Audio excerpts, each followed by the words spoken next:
अगर आपको शुगर है और अब ये हो नहीं सकता कि आपको मर्दाना कमजोरी ना हो, अगर है तो ये 3 से 4 काम आपने लाजमी करने हैं। आइए इसके बारे में बात करते हैं। अस्सलाम वालेकुम ख़वातीन व हज़रात, मैं आपका डॉक्टर मोहम्मद राशिद खान शुगर के सफ़र में एक मरतबा फिर खुशामदीद। आज का जो टॉपिक है ना, ये बड़ा इम्पोर्टेंट टॉपिक है और इसमें बेसिकली तकरीबन जितने मेरे डायबिटिक पेशेंट्स हैं ना, वो मुझे आकर यही एक कंप्लेंट कर रहे होते हैं कि डॉक्टर साहब साड़ी मुक गई है।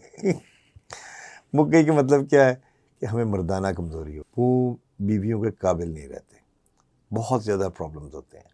देखें, आपको याद होगा मेरी, अगर आपने पिछली एक वीडियो देखी है जिसमें शुगर और अज़दवाजी ज़िंदगी के हिसाब से मैंने की थी, वो भी इसमें भी यही पॉइंट था। लेकिन अब मैं बेसिकली इसको ज़रा ओपनली बात कर रहा हूँ कि ये वाला प्रॉब्लम जो है ये बहुत ज़्यादा होता है। इसमें हो रहा क्या होता है, देखें, सबसे इम्पॉर्टेंट चीज़ ये है कि शुगर, मैंने आपको बताया था, जैसे दीमक होती है लकड़ी को लगती, ये इंसानी दीमक है। इसने आपके गुर्दों को, इसने आपके दिल को, इसने आपकी आंखों को और इसने आपकी नसों को खा। अब जो प्रॉब्लम जो आ रहा है, क्या नाम है, कमज़ोरी का, वो कहाँ से आता है? अब देखें, एक चीज़ समझने वाली है, इसको ज़रा गौर से समझें कि इसमें प्रॉब्लम होती क्या है।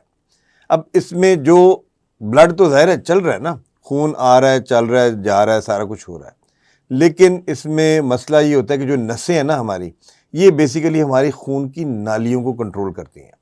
खून की नालियाँ कैसे कंट्रोल करती हैं?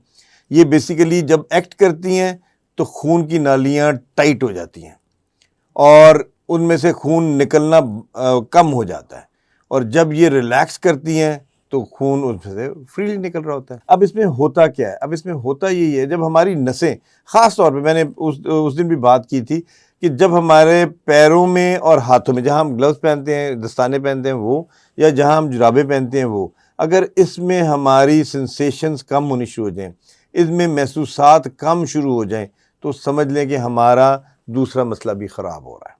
और उसमें मुझे अक्सर पेशेंट्स जो है ना, वो यही आकर कहते हैं, डॉक्टर साहब अब बताएं हम क्या करें। अब हम इस लेवल पे बैठे हुए हैं कि अब हमें कुछ समझ नहीं आती कि हम इसको किस तरीके से हैंडल करें। देखिए, इंपॉर्टेंट चीज़ क्या है इसमें? इंपॉर्टेंट चीज़ ये है, हम अपनी शुगर को प्रॉपरली कंट्रोल करें। सबसे इंपॉर्टेंट चीज़ है, जो सबसे बुनियादी चीज़ है। हम जब तक इसको कंट्रोल नहीं करेंगे ना, आप किसी भी कमज़ोरी से बाहर नहीं निकल सकते।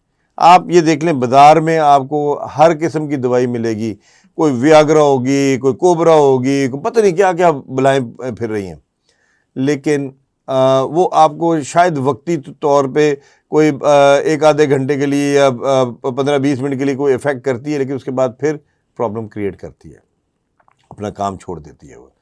अब इसमें हमने करना क्या है? इसमें हमने सबसे पहले इम्पॉर्टेंट चीज़ ये करनी है, हमने अपनी शुगर को प्रॉपरली कंट्रोल करना है। देखें, जितना हम कंट्रोल करेंगे ना, उतना हमारी नसें दोबारा से काम शुरू कर देंगी। अब नसों की मिसाल क्या है? नसें बेसिकली आप समझ लें ऐसा है कि जैसे एक केबल होती है ना, आप अपने मोबाइल वगैरह भी चार्ज करते हैं। अब उस केबल के अंदर 3-4 तारें होती हैं। अब वो हर एक तार अपने अपने इंसुलेशन में चल रही है ना, अपनी अपनी उसमें वो चल रही है, तो आप जैसे ही उसको क्लिप करते हैं, वो उसका लाइट आ जाती है कि जी मोबाइल चार्ज होना शुरू हो गया। लेकिन अगर यही केबल हमने पीछे से इसको आपस में तारों को मिला दें, तो क्या होगा? वो चार्ज कभी भी नहीं करेगा मोबाइल को। इसी तरह से हमारी जो नसें हैं, ये हमारी अंदर की बिजली की तारें हैं। इनमें बिजली ऐसे बिजली की तरह रन नहीं करती, इसमें केमिकल जो है ना चेंजेस आती हैं, जो एक जगह से लेकर दूसरी जगह तक पहुंचती हैं। अब वो जो केमिकल चेंजेस हैं जो उस वक्त तक सही काम करती हैं, उसके ऊपर भी एक माइलिन शीट होती है, जो जिसको हम कहते हैं कवरिंग है। जैसे आपकी तार के ऊपर अंदर से वो पीतल की केबल होती है, ऊपर उसके जो है इंसुलेशन चढ़ी होती है ना, प्लास्टिक चढ़ा होता है ताकि बाहर करंट ना लगे। हम उसके तार पकड़ भी लेते हैं, हमें करंट नहीं लगता। इसी तरह से ये जो इंसुलेशन है, जो प्लास्टिक मैं बता रहा हूँ, हमारी नसों पे भी होता है, जिसको माइलिन शीट कहते हैं। ये माइलिन शीट जब उतरती है तो, क्योंकि काफ़ी सारी इकट्ठी होती हैं, ये एक दूसरे से जो है ना शॉर्ट हो जाती है। जब शॉर्ट होती है तो फिर काम के काबिल नहीं रहती। अब देखें, इसी तरह से जो डायबिटिक पेशेंट्स हैं ना, अक्सर मुझे एक और जो कंप्लेन कर रहे होते हैं, वो कहते हैं कि डॉक्टर साहब सानू कब्ज़ बड़ी हो गई है। हमारा पेट फूल जाता है। अब ये क्या बात है, ये क्या, इसका क्या चक्कर है? देखिए ये भी वही है कि आपकी नसें जब काम करना छोड़ देती हैं ना, तो आपकी जो आंतें हैं ना वो आपके नर्वस सिस्टम से चल रही होती हैं, आपकी नसों से चल रही होती हैं, ठीक है। जब वो उस तरह से काम नहीं कर सकती ना, तो फिर आपकी एक ही जगह पे वो खाना रुक जाता है और गैसेस बनती हैं, जिससे आपका पेट फूलता है और चीज़ें आपकी ख़राब होती हैं और आपको कब्ज़ भी हो जाती है। तो ये इंपॉर्टेंट चीज़ है, इसको आपने लेके चलना है कि यार हमने बेसिकली अपने आप को सेहतमंद कैसे रखना है। अब कमिंग टू द पॉइंट कि हमने इसको ख़त्म कैसे करना है, हमारी ये जो प्रॉब्लम आ गई है, इस प्रॉब्लम को हमने हल कैसे करना है। उसके लिए मैंने आपको बताया सबसे इम्पॉर्टेंट चीज़ है अपनी शुगर को कंट्रोल रखें। उसके लिए मैंने आपको बताया हुआ है ये हमारी ग्लूकोस्टार, हमारी मिनरलोस्टार, और अभी जो आज हमने एडिशन की है ग्लूकोब्रिस्क की, ठीक है, और इसके साथ ग्लूकोस्टार सिरप है। तो ये बेसिकली आपकी शुगर को प्रॉपरली कंट्रोल करेगी।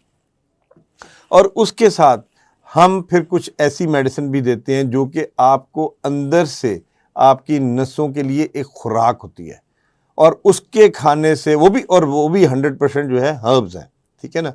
तो वो भी आपको अंदर से सेटल करना शुरू करती है कि चीज़ें आपकी ठीक होना शुरू हों।